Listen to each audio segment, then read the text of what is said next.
Hello everyone, this is Hariom. आज की video में हम लोग बात करने वाले है ना ड्रीम इन 2024 के बारे में, है ना। तो आपका जनवरी अटेम्प्ट कंप्लीट हो चुका है ना। और ये आपका अप्रैल अटेम्प्ट है, ठीक है। और अप्रैल अटेम्प्ट कल से स्टार्ट है ना, 4 अप्रैल से स्टार्ट है ना। तो आज हम लोग कुछ लास्ट मोमेंट टिप्स देखने वाले हैं जेई मेन 2024 के, है ना। तो हम लोग क्या करना है क्या नहीं करना है ना, इन सब चीजों के बारे में थोड़ा सा हम लोग क्या करेंगे भाई, देखें। ठीक है, चलो। तो सबसे पहली बात, ठीक है, जेई मेन 2024 में सबसे पहली चीजें अपने को अभी एक दिन बचा हुआ है ना। तो सबसे पहली बात, है ना, फर्स्ट चीजें जो है अपने को क्या करना चाहिए क्या नहीं करना चाहिए, ये चीजें हम लोग क्या करेंगे भाई, देखेंगे। ठीक है, तो सबसे पहली चीज, ठीक है, सबसे पहली चीज है अपने को क्या करना है भाई, है ना। फर्स्ट चीजें जो है अपने को क्या करनी है, मॉक टेस्ट। अपने क्या भाई, मॉक टेस्ट। ठीक है, तो सबसे पहले अपने को क्या करना है, इस टाइम पे बिल्कुल भी मॉक टेस्ट नहीं देना है। ठीक है, इस टाइम पे अपने को बिल्कुल भी मॉक टेस्ट नहीं देना है। क्यों? क्योंकि मॉक टेस्ट अगर आप लास्ट टाइम पे क्या करते हो, अगर मॉक टेस्ट देते हो, है ना, तो उसमें अगर स्कोर थोड़ा सा कम आ गया है ना, तो उससे आपका कॉन्फिडेंस क्या होता है भाई, लो हो जाता है। ठीक है, इसलिए अपने को लास्ट टाइम पे मॉक टेस्ट जो है वो बिल्कुल क्या करना है, अपने को अवॉइड करना है। ठीक है, सेकंड चीज है ना, बहुत सारे बच्चे जो होते हैं वो इस टाइम पे क्या होते हैं, अंडर कॉन्फिडेंट होते हैं। ठीक है, तो अपने को क्या करना है, सबसे पहले अपने को क्या करना है भाई, कॉन्फिडेंट रहना। अगर आप क्या कर रहे हो भाई, कॉन्फिडेंट हो, है ना, सेम नॉलेज के साथ में बहुत ही अच्छे स्कोर क्या कर सकते हो भाई, कर सकते हो। ठीक है ना, समझ में आ रही है ना भाई। ठीक है, तो देखो, सबसे पहले अपने को क्या करना है भाई, कॉन्फिडेंट रहना है ना। और जितने भी बच्चे हैं, है ना, जो भी बच्चे 12th में है ना, तो आप एक बार याद करो कि यार हमने मेहनत किया है यार, है ना, कि आपने 11th में 12th में पूरे 2 साल आपने क्या किया भाई, मेहनत किया है। जो भी ड्रॉपर स्टूडेंट्स है ना, उन्होंने 3 साल क्या किया है, मेहनत किया है ना। आपने रेगुलर क्या किया है, क्लास अटेंड किया है ना, क्लास में नोट्स बनाया है ना। आपने सीट सॉल्व किया है, डीपीपी सॉल्व किया है ना, पीवाईक्यू लगाया है। तो लास्ट टाइम में थोड़ा बहुत ऊपर नीचे हो जाता है, तो अपने को ज्यादा परेशान नहीं होना है। ठीक है ना भाई, तो अपने को क्या करना है, कॉन्फिडेंट रहना है ना। एक बार बैठ के अपने को सोचना है ना, कि हमने 2 साल 3 सालों में इतनी ज्यादा मेहनत की है ना, तो वो वर्थ इट होने वाला है। ठीक है, समझ में आ रही है ना भाई। थर्ड चीज है, अपने को क्या करना है, पेपर में क्या करना है भाई, बिल्कुल भी क्या करना है भाई, तुक्का नहीं मारना है ना।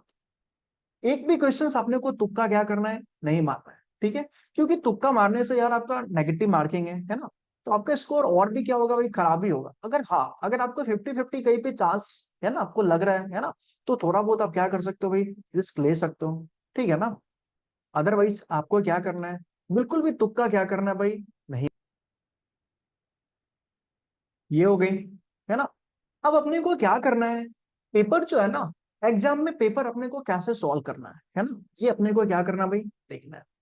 एग्जाम में जो है अपने को पेपर सॉल्व करना है, राउंड में क्या करना है, अपने को पेपर सॉल्व करना है ना भाई।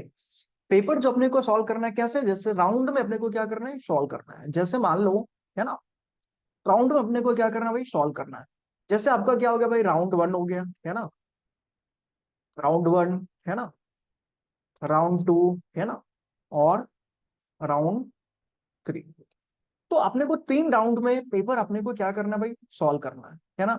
देखो इसमें कैसे करना है मैं आपको बताता हूँ। जैसे राउंड वन है, ठीक है, तो राउंड वन में अपने को क्या करना है भाई, इजी क्वेश्चंस अपने को क्या करना है भाई, निपटाने हैं, है ना। कैसे क्वेश्चंस अपने को करने हैं भाई, इजी क्वेश्चंस। इजी क्वेश्चंस बोले तो, है ना, जो भी आप क्या कर रहे हो, क्वेश्चंस देख रहे हो, एक बार में क्वेश्चंस लग रहा है कि हाँ भाई क्वेश्चन सॉल्व हो जा रहा है, ऐसे क्वेश्चंस मैंने किए है ना, फटाफट से सॉल्व हो जा रहा है। तो आप राउंड वन में आपको क्या करना है, वैसे क्वेश्चंस को क्या करना है भाई, सेलेक्ट करना है। ठीक है, उसके बाद आपको ऐसे क्वेश्चंस देखते जाओगे, है ना, तो आपको सारे क्वेश्चंस आपको दिख भी जाएंगे, है ना। और आप पेपर आपने मॉक टेस्ट दिए है ना, 5-10 पेपर आपने लगाए है ना, तो आपको समझ में आ जाएगा कि यार कौन सा क्वेश्चंस इजी है कौन सा टफ है ना। तो राउंड वन में अपने को क्या करना है, इजी क्वेश्चंस निपटाना है। ठीक है, राउंड टू में क्या करना है, जो क्वेश्चंस में आपको पता है कि हाँ भाई ये सॉल्व हो जाएगा, थोड़ा सा टाइम लेगा लेकिन, बट इतना भी ज्यादा नहीं लेगा, है ना। तो वैसे क्वेश्चंस को अपने को क्या करना है, थोड़ा सा अपने को क्या करना है भाई, मॉडरेट जो क्वेश्चंस होंगे उसको राउंड 2 में क्या करना है भाई, सॉल्व करना है।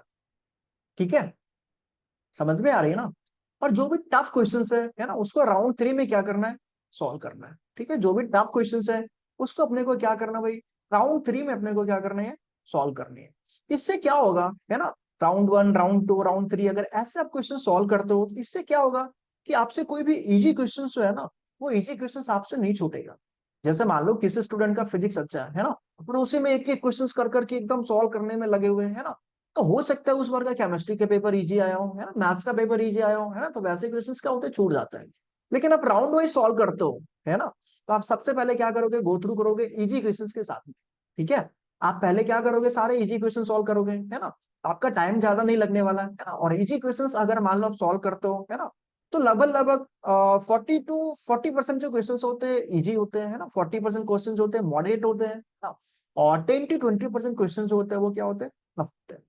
तो अगर आप इस तरीके से क्वेश्चंस को क्या करते हो भाई, सॉल्व करते हो ना, राउंड 1, राउंड 2, राउंड 3 में, है ना, तो आपसे इजी क्वेश्चंस छूटेगा नहीं, है ना। कई बार बच्चे पेपर दे के आते हैं और बोलते हैं कि यार इजी क्वेश्चंस था और मेरे से बहुत सारे क्वेश्चंस छूट गए। ठीक है भाई, ये बातें समझ में आई क्या। ठीक है, तो पेपर को अपने को ऐसे सॉल्व, और जो भी है ना, जैसे मान लो आपका पीसीएम है, ठीक है, तो इसमें से जो भी आपका स्ट्रांग है ना, आप वहां से स्टार्ट कर सकते हो। जैसे आपका केमिस्ट्री स्ट्रांग है, तो पहले आप क्या कर सकते हो भाई, केमिस्ट्री से स्टार्ट कर सकते हो, है ना, या फिर आपका फिजिक्स स्ट्रांग है ना, तो फिजिक्स आप क्या कर सकते हो, स्टार्ट कर सकते हो। ठीक है, और मैथ्स के क्वेश्चन तो आप देख ही रहे हो यार, है ना, टफ क्वेश्चन, बहुत टफ क्वेश्चन मैथ्स में, इतने भी टफ नहीं लेकिन टफ क्वेश्चन मैथ्स में आ रहे हैं, है ना। तो आप देख सकते हो, है ना, आपको कैसे क्वेश्चंस अटेम्प्ट करना है, मतलब कौन सा चूज करना है। मैक्सिमम स्टूडेंट फिजिक्स केमिस्ट्री इसी दोनों में से कोई से चूज करते हैं, है ना, ये हो गया। जैसे बहुत सारे स्टूडेंट देखो, है ना, बहुत सारे स्टूडेंट है, उन्होंने अगर पेपर दे के आए हो, ठीक है, और उसने पेपर को क्या किया होगा भाई, है ना, पेपर को अगर उसने क्या किया होगा, एनालिसिस किया होगा, है ना भाई, पेपर को उन्होंने क्या किया होगा भाई, एनालिसिस अगर आपने किया होगा, है ना, तो आपके जो भी स्कोर आ रहे होंगे, ठीक है ना, तो आपने एनालिसिस किया होगा, तो आपको लगा होगा कि विद इन सेम नॉलेज के साथ में, है ना, मैं कम से कम इसमें 40+ मार्क्स और ला सकता था, है ना। बताओ, ऐसा आपको लगा हो, बिल्कुल लगा हो, है ना। क्यों, क्योंकि आपका पेपर सॉल्व करने का तरीका सही नहीं है ना। और इसमें और भी बहुत सारी चीजें होती है ना, जैसे आपने क्या किया होगा पेपर में, है ना, सिली मिस्टेक किया होगा, कहीं आपको फॉर्मूला याद नहीं होगा, है ना, ये सब चीजें आपको, है ना, इस वजह से आपको क्या होगी भाई, थोड़ी सी कम मार्क्स आए होंगे, है ना। तो विद इन सेम नॉलेज के साथ में अगर आप कुछ कुछ, है ना, टिप्स, है ना, कुछ कुछ तरीके अगर आप अपनाते हो, तो आप उससे बहुत अच्छा क्या कर सकते हो भाई, स्कोर कर सकते हो। ठीक है, तो अभी जो आपका लास्ट टाइम बचा हुआ है ना, तो इस लास्ट टाइम में मैंने आपको क्या बोला, आपको बिल्कुल भी मॉक टेस्ट नहीं देना है ना, आपको कॉन्फिडेंट रहना है। पेपर में बिल्कुल भी तुक्के से क्वेश्चंस, है ना, नहीं मारना है ना। उसका पेपर जो अपने को राउंड में क्या करना है ना, पेपर राउंड में क्या करनी है भाई, सॉल्व करनी है।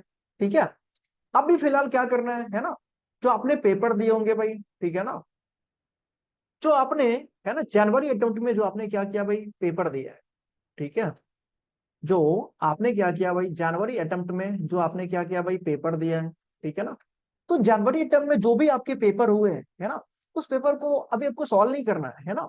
बहुत सारे कोचिंग्स है ना, उनकी सॉल्यूशंस, है ना, उनके जो होते हैं पीडीएफ सॉल्यूशंस होते हैं, क्वेश्चंस के जो पीडीएफ सॉल्यूशंस होते हैं ना, उनसे आपको क्या करना है, गो थ्रू करना है। लास्ट टाइम में अभी ज्यादा टाइम बचा हुआ नहीं है ना, तो आपको क्या करना है, जो भी पीडीएफ सॉल्यूशंस होते हैं, उन सॉल्यूशंस को आपको क्या करना है भाई, है ना, सिर्फ आपको स्क्रॉल करना है ना, देखते जाना है कि इसमें कौन सा फॉर्मूला लगा है ना, क्या क्या लगा है ना, कैसे। वैसे आपने सॉल्व तो कर ही लिया होगा, ये तो मैं मान के चल रहा हूँ, है ना, लेकिन लास्ट टाइम में आपको क्या करना है, उसी को रिवीजन करना है ना।